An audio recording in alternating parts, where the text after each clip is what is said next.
All right, welcome to our next lesson. Today we're looking at chapters 2 through 6. They're going to be grouped together. They're known as the early civilizations. And we're going to start with part 1, section A, which is about the River Valley civilization, specifically starting off with the very first civilization on Earth, known as Mesopotamia. The other term for this region is known as the Fertile Crescent. As you see here, the Fertile Crescent basically covers Egypt, Mesopotamia, and this region that it kind of links the two areas. This is called the Fertile Crescent. And basically, these were the first areas where agriculture took hold during the Neolithic Revolution, where the first cities and civilizations took hold as well. But we're going to start over here with Mesopotamia.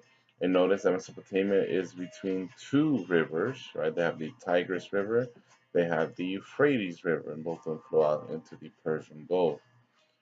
So we know that close proximity and having ease of access to the river is absolutely critical to any type of agricultural based society. And the name Mesopotamia actually means the land between the rivers, Meso um, meaning between. And what happens is that these rivers they flood every so often, and it's kind of like a random times where they flood. So it's not like seasonal, it's not predictable. And what we see is that the rivers flood and they leave behind a silt, which is rich with nutrients and minerals, which is great for fertilizer, which means it's easy to grow crops there. Uh, the issue, or one of the issues, geographically speaking, one of the unique things about Mesopotamia is that it's all flat plains. There's no mountains, which basically means that there's always going to be people moving in and out of that region. There's always going to be conflicts of people as they migrate in and out, looking for a place to settle, a place to call their own. So we're going to see that Mesopotamia from the beginning of chapters 2 to 6 all the way to modern times, Mesopotamia will be a place where people, there's always going to be conflicts for that area. And the fact that the water from the rivers is available, making the soil very easy to grow food in, means that this place is going to be a very desirable place for any empire that wants to expand. By the way, those of you who don't know, the region we call Mesopotamia in world history, this is basically the country we now call Iraq. All right, what else? So Mesopotamia is considered the first civilization, is known as a river valley civilization because it was created near a river valley, the Tigris and the Euphrates rivers. And basically, what we see is that they're going to have a whole lot of cities, right? We also call city states. They're going to have a central government, meaning a king that kind of controls everything and so forth. Eventually, these city states and these kingdoms will grow into an empire. They're going to have an economy, meaning that they're going to be able to trade with each other. It begins with trading within the city states, within the region of Mesopotamia, and then little by little they start expanding it and trading with other regions further away, like Egypt or we're going to see the Indus Valley in India. We're going to see a religion. We're going to see jobs. They're going to be the first ones to create a writing system. They're going to use taxes from the government to build roads and bridges and temples. We're going to see social classes established and art and architecture as well. So this is the characteristics. These are the characteristics of a civilization. And again, Mesopotamia is the first of many. So like I said, at first they started off as city states, right? So you have all these little city states, and each one had their own little king, and they ruled a small little territory. But as the population kept getting bigger and bigger, conflicts between the city states would start to arise, and eventually you see the dominance of like a king, right, who rules multiple city states. And from there, it just keeps growing until eventually you have an empire that is composed of many kingdoms, many different people across the region of Mesopotamia. Now, the first city states were known as the first people that lived in the city states in Mesopotamia were called the Sumerians. And this is the largest city that they built, which is called Uruk. And the Sumerians, like I said, each city state was independent, right? There's the city state of Ur. They all kind of have a similar layout. Basically, have a wall, right? Because these are walled cities that will protect any incoming, um, you know, invading forces. In the center of the city, the major, of course, would be the palace where the king would live, and also the ziggurat, which is their temple that they would use to pray to the gods. So these city-states are originally independent, and eventually they would fight each other, and a king would start to control more than just one city-state. One of the first things we see with characteristics of the king is that they are viewed as divine or godlike, or sometimes they're viewed as chosen by God, the gods. And many times, so they were not just the kings, but they were also the priests, right? So we call them the priest kings. And here you see some other depictions that they have. You'll notice that all the men have these large beards, and they're always being in statues and stuff or reliefs. We see them depicted, fighting animals or killing their enemies. After the Sumerians, we see the Sumerians will be conquered by another group, but from the city-state of Babylon. And Babylon eventually will grow bigger and bigger, conquering territories, and we'll see that they'll develop the first empire, right? The Babylonian Empire. So, what's the difference between a kingdom and an empire? Well, kingdoms tend to be smaller than empires. That's one. But also, a kingdom is generally referred to like people who have the same ethnicity, right? So, for example, the Sumerians will have a kingdom because they're all Sumerians.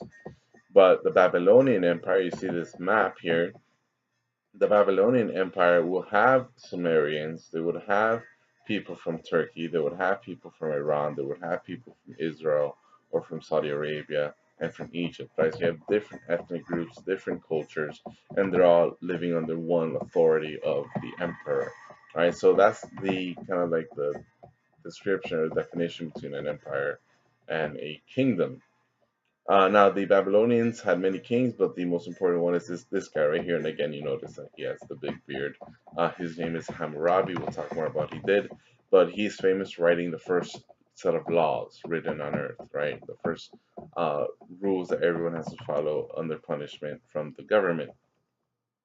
And like I said, remember earlier said that the region of Mesopotamia is open, which means that a lot of people can come in and out and conquer.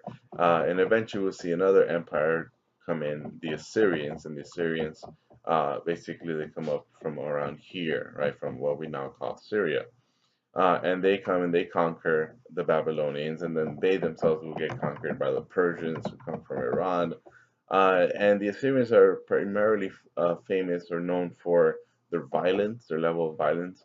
Here you see a picture of one of their kings, stabbing a person, pulling out his tongue, stabbing the guy with a spear in his eyes. Absolutely violent, and ruthless. And the idea was that if you crush your enemies, you defeat them, you break their spirit, then you can have peace within your empire because no one's going to dare challenge your authority. But like I said, the Assyrians themselves will eventually get conquered by another group known as the Persians. Now, besides Mesopotamia, which is this region here around the two rivers, we're also going to look at this region around here, right? This is what we call the Eastern Mediterranean. So we have the Mediterranean over here. So this would be the eastern half or the eastern edge of the Mediterranean Sea. So countries that we now know as Israel and Lebanon, Syria, Jordan, right? That used to be known as Canaan, and one of the first people to live there were the Phoenicians. Now, Phoenicians are very unique and absolutely critical to world history for their accomplishments. And what made them unique is that unlike other empires that seeked um, to expand through conquest and war, the Phoenicians were able to establish this gigantic empire across the entire Mediterranean Sea through trade, right? So basically, they will sail from here, from Phoenicia, modern day Lebanon. They will sail from there, and they'll start, settling down, building colonies, building little cities all over the Mediterranean. And then those people would trade with the natives that lived, like if they came here to southern Spain or they came here to northern Africa, they would trade with the people that already lived there, and set up this kind of trading network across the Mediterranean Sea. So that's what makes them unique. Their most famous city was Carthage. So you see it, this is a rendition of what Carthage would have looked like in its heyday. And this was here in northern Africa. Carthage is right there. Carthage would eventually get destroyed by the Romans later on. Now, the most important development that the Phoenicians did was that they created the phonetic alphabet, where basically each letter represents a sound that we make.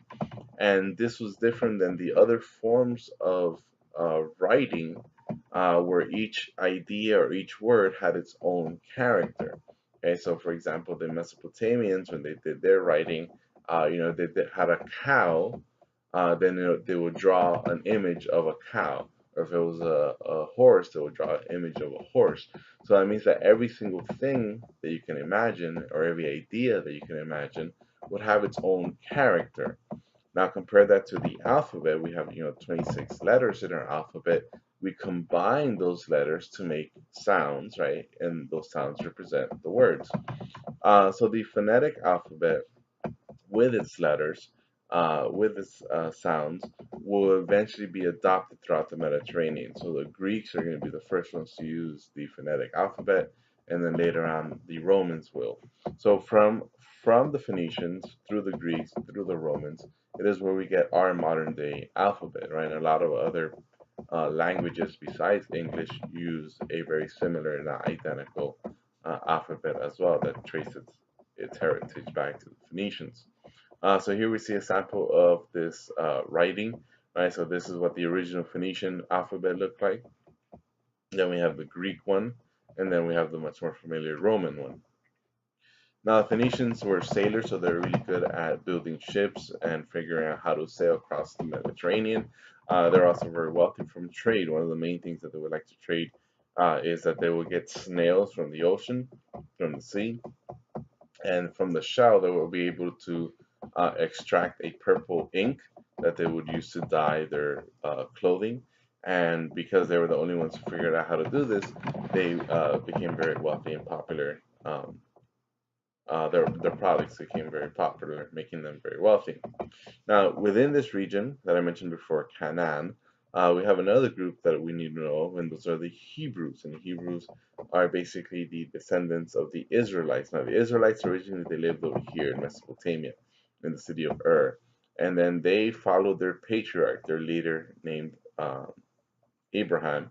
They moved to Canaan, and the idea was that they believed that God had set aside the land of Canaan for the Hebrews, right, where they would live there. And this is the land that they promised. This is what we call the Promised Land. And of course, Canaan, like I mentioned earlier, is what we now call Israel or Palestine, and also Lebanon. Now, the Hebrews, these ancient Hebrew people, are what we now call the ancestors to the modern day Jewish people. So we do see a lot of Hebrew history being told within their religious text, right, which is known as the Torah, and what we also call the Old Testament. Those of us who are Christians, we call the Old Testament, or also known as the Hebrew Bible. So if we look at the Old Testament, we look at the Hebrew Bible or the Torah. This is the traditional story that they tell that the Israelites they followed this guy, they followed Abraham. They settled in Canaan.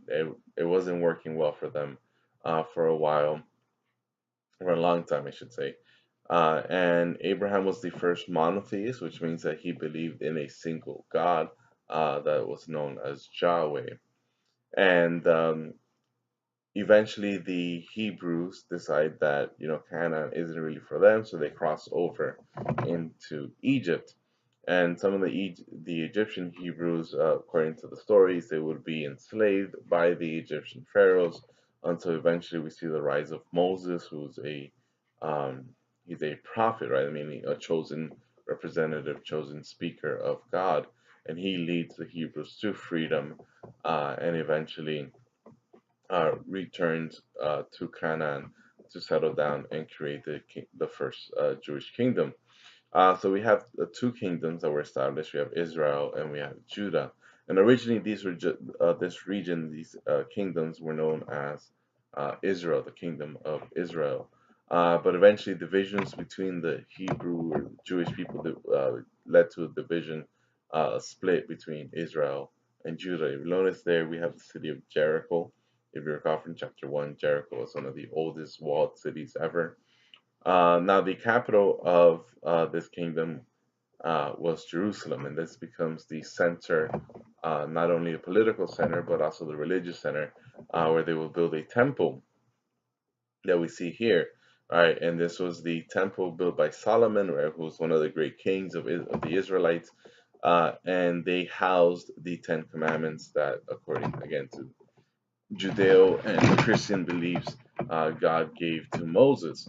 And what they believe in is that there is a covenant or a deal between the Jewish people, the Hebrew people, and God.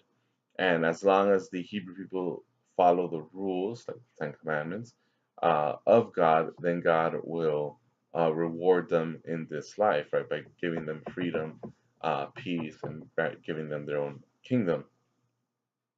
Now, we mentioned before that the Babylonians had expanded their territory, and they eventually conquered the two kingdoms of Judah and Israel. And the Assyrians did this as well later on. So what eventually happens is that the Jewish people, they resisted, of course. They didn't want to get conquered. No one ever wants to get conquered. And the Assyrians and Babylonians, as a form of punishment for resisting, forcibly relocated the Jewish people. So they basically grabbed them out of their homes and said, okay, you cannot live in Israel anymore. You cannot live in Judah anymore. Now you're going to go live in Nineveh, which is the capital of the Assyrians. Or you're going to have to go live in Babylon, the capital of the Babylonians. And this is what we call the diaspora, right? When they are forced to move away from their homeland. Remember, they believe that that homeland is the promised land that God has set apart just for them. And eventually, it isn't until the Persians come around and overthrow the Assyrians and the Babylonians that we see the Jewish people eventually allowed to go back home to Jerusalem, to go back home to Canaan. So one thing we will notice, and the Jewish people will come up again when we look at the Roman Empire, is that the Jews will eventually be forced to leave their traditional homeland. And even though they're forced to leave their homeland, they will stick true to their identity. And they, their identity based on their faith and what they believe in, and based on their ethnicity, their language, the Hebrew language. And no matter where they would go, because the Romans will also forcibly relocate them as well, spread them all across Europe. No matter where the Jewish people eventually would be sent to, we will notice that they'll always stay close and have very tight knit communities. All right, so this is it for part A of the early river civilizations. We're looking at Mesopotamia and Canaan. Thank you.